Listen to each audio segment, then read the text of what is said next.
নমস্কার, দেখছেন talk to Bangla. আমি অভিষেক রয়েছে আপনাদের সাথে। এই মুহূর্তে যে খবর নিয়ে উপস্থিত হয়েছি, উপরাষ্ট্রপতি নির্বাচনের আগে কিন্তু আবার একটা বড় খেলা হয়ে গেল এবং আমরা যে কথাটা বলছিলাম যে যত দিন এগোবে, একদম যত ঘন্টা এগোবে বলা যেতে পারে, তত কিন্তু খেলাটা ঘনীভূত হবে। এবারের উপরাষ্ট্রপতি নির্বাচন অতটা সহজ পদ্ধতিতে হচ্ছে না। 2002 সালের পর এই যে একটা গ্যাপ, শাসক পক্ষ এবং বিরোধী পক্ষ তাদের মধ্যে এই গ্যাপ এতটা কমে এসেছে এই প্রথমবার 2025 সালে।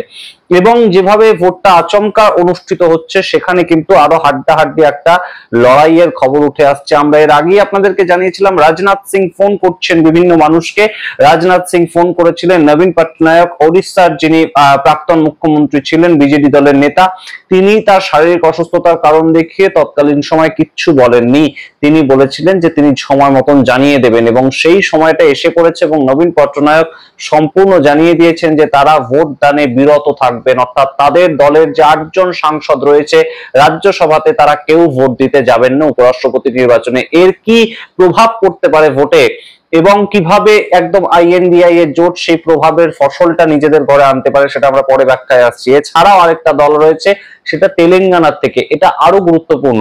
এই যে তাদের ভোটদানে বিরত থাকা এই দলটি, সেটা আরো গুরুত্বপূর্ণ। তার কারণ তেলেঙ্গানার এই মুহূর্তে মুখ্যমন্ত্রী রেবন্ত রেড্ডি, যিনি রাহুল গান্ধীর একনিষ্ঠ শিষ্য বলা যেতে পারে, এবং তার বিরুদ্ধচরণ করে যে পার্টি তেলেঙ্গানার মধ্যে, তেলেঙ্গানার বিধানসভার মধ্যে তারা কাকে ভোট দেওয়ার কথা ছিল, এনডিএ কিন্তু ধরেই রেখেছিল যে এই পার্টি একদম তাদের পক্ষে সিপি রাধাকৃষ্ণনকে ভোট দেবেন। কিন্তু তারাও জানিয়ে দিলেন যে তারা এই যে উপরাষ্ট্রপতি নির্বাচন, সেখানে ভোট দানে বিরত থাকবেন। সেই পার্টির নাম বিজেডি, এবং বিজেডি অর্থাৎ বিজু জনতা দল, সেটা হচ্ছে একদম সরাসরি উড়িষ্যার পার্টি, এবং তার সঙ্গে বিআরএস পার্টি তেলেঙ্গানার থেকে, সেটা হচ্ছে চন্দ্রকেশর রাও। এর আগে যিনি প্রাক্তন মুখ্যমন্ত্রী ছিলেন বিআরএস পার্টির, তিনি এবং তার ছেলে এই মুহূর্তে কিন্তু দলের একদম সভাপতি। তিনি জানিয়ে দিয়েছেন, কেটি রামারাও, তিনি জানিয়ে দিয়েছেন এই মুহূর্তে উপরাষ্ট্রপতি নির্বাচনের ক্ষেত্রে তাদের দলের কোনো সাংসদ ভোট দেবেন না, এবং সেখানেই তিনি থেমে থাকেননি। তিনি জানিয়েছেন যদি নোটা বলে কোনো অপশন থাকতো, অর্থাৎ সিপি রাধাকৃষ্ণন কেউ নয়, সুদর্শন রেড্ডি কেউ নয়, সেই ক্ষেত্রে তারা সেই নোটা অপশনে ভোটটা দিতেন। অন্যদিকে আসাউদ্দিন ওয়াইসির সঙ্গে যোগাযোগ করেছিলেন তেলেঙ্গানার বর্তমান মুখ্যমন্ত্রী রেবন্ত রেড্ডি, এবং তার পরিপ্রেক্ষিতে আসাউদ্দিন ওয়াইসি সরাসরি জানিয়ে দিয়েছেন তিনি তার দলের পক্ষ থেকে একদম সরাসরি সমর্থন করবেন সুদর্শন রেড্ডি আইএনডিআই জোটকে।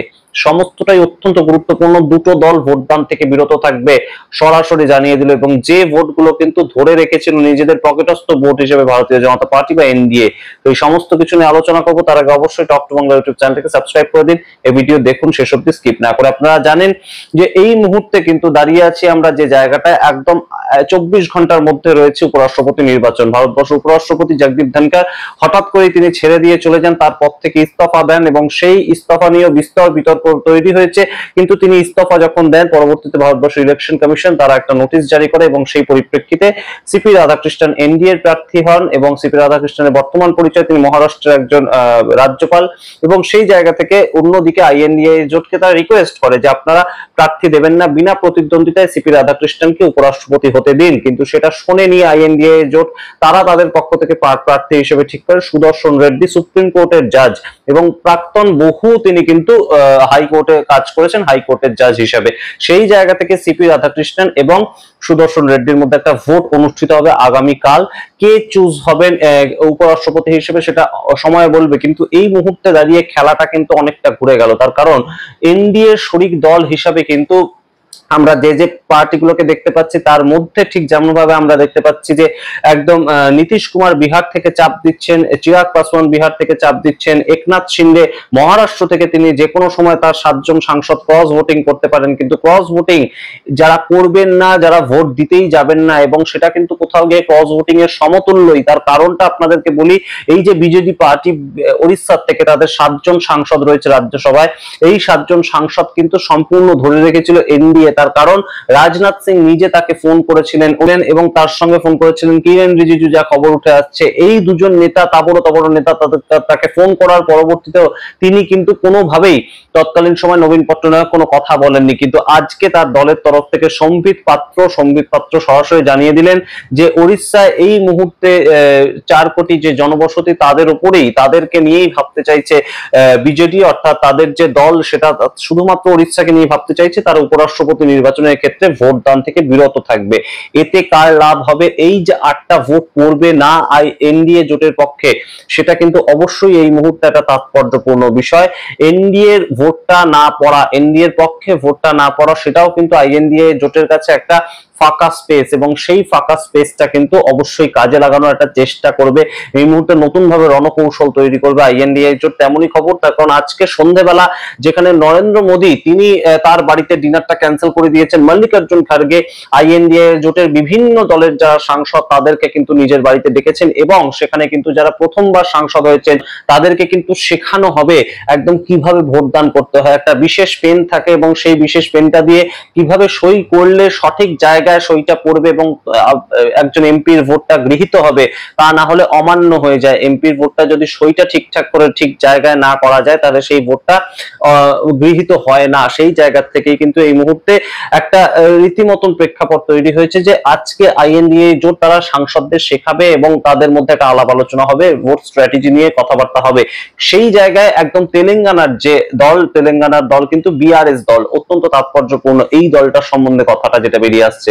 কারণ তেলেঙ্গানার এই মুহূর্তে বিরোধী পার্টি তারা চন্দ্রশেখর রাও যেখানে তেলেঙ্গানার বিরোধী দল, সেই তেলেঙ্গানা বিরোধী দল হিসেবে তার কাকে ভোট দেওয়ার কথা আপনারা একটু ভেবে দেখুন। যে তেলেঙ্গানাতে বর্তমানে একদম রেমন্ত রেড্ডির সরকার চলছে। রেমন্ত রেড্ডি বলতে একদম আইএনডিএ জোটের পক্ষে যিনি বিভিন্ন মানুষজনকে জড়ো করছেন, যিনি প্রত্যেককে ফোন করে করে বলছেন, ঠিক যেমন ভাবে রেমন্ত রেড্ডি আসাউদ্দিন ওয়াইসি কে ফোন করেছিলেন, এবং এআইএমআইএম হায়দ্রাবাদের একটা পার্টি, হায়দ্রাবাদের পক্ষ থেকে আসাউদ্দিন ওয়াইসি নিজেই একমাত্র এমপি রয়েছেন লোকসভাতে, এবং সেই আসাদুদ্দিন ওয়াইসি তার যে সমর্থনটা সেটা একদম সরাসরি বলে দিয়েছেন, একদম তার সোশ্যাল হ্যান্ডেলে পোস্ট করে যে আমাকে রেমন্ত রেড্ডি ফোন করেছিলেন তেলেঙ্গানার মুখ্যমন্ত্রী, এবং সেই জায়গা থেকে আমি এই মুহূর্তে সংবিধানের পক্ষে অর্থাৎ একদম সরাসরি সুদর্শন রেড্ডিকে ভোটটা দেব।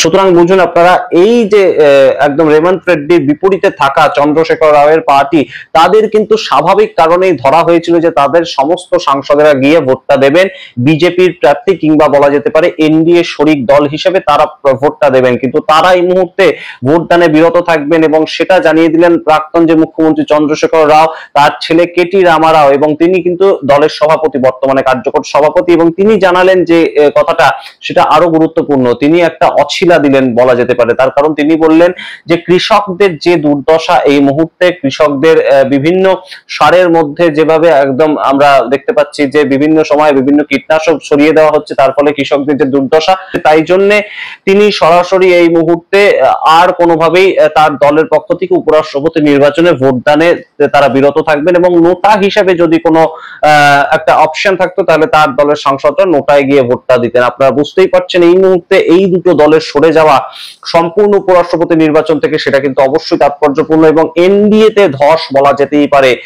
অনেক ঘটনা কিন্তু এই মুহূর্তে ঘটছে, পর পর ঘটনাগুলোকে রাখলে কিন্তু অবশ্যই এই মুহূর্তে এনডিএ তাদের যে শক্তি কমছে সেটা আমরা বুঝতেই পারছি। হয়তো শেষ পর্যন্ত সিপি রাধাকৃষ্ণন জিতবেন সংখ্যার হিসাবে, কিন্তু অন্যদিকে যে যে ইঙ্গিতগুলো উঠে আসছে, কেন এনডিএ পক্ষে যাদের থাকার কথা তারা থাকছেন না, এই যে বিষয়গুলো উঠে আসছে সেটা কিন্তু অবশ্যই তাৎপর্যপূর্ণ। এই বিজেপি এবং বিআরএস এই দুটো দল দুটো রাজ্য থেকে তাদের ভোটদান থেকে বিরত থাকা, এইরকম একটা গুরুত্বপূর্ণ মাহেন্দ্রক্ষণে তারা যেভাবে ঘোষণা করলেন সেটা অবশ্যই এই মুহূর্তে তাৎপর্যপূর্ণ। আরো কোন কোন আপডেট উঠে আসছে আপনাদের অবশ্যই জানাবো।